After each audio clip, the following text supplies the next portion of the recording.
begin with the record heat. A doctor at Banner Health tells us starting in September, they usually start seeing fewer patients with heat-related illnesses. But that hasn't been the case this year, even here in October. KGUN 9's Foothills reporter Andrew Christensen spoke with a hiking club at Sabino Canyon about how they stay safe in this heat.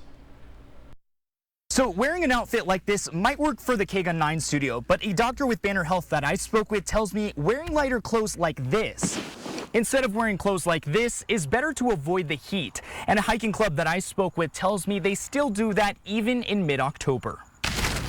At 82 years old, Nancy Diebel still hikes about 4 times a week. She's the new member orientation leader for the Southern Arizona Hiking Club.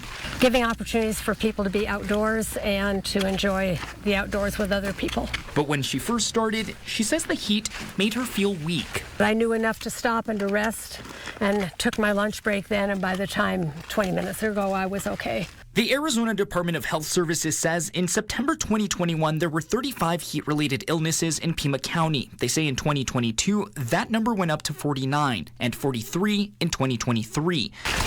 Keeping her health in mind, Diebel wears a hat and carries a pack with electrolytes. They help us retain some water and give us energy on the trail along. We usually have to have a carb with it. To avoid heat-related sicknesses, Dr. Lourdes Castanon with Banner Health says you should go into the shade, which tends to be 10 to 20 degrees cooler. She says you should also wear sunscreen and shouldn't go in the sun during peak heat hours. Today we started at 6:30.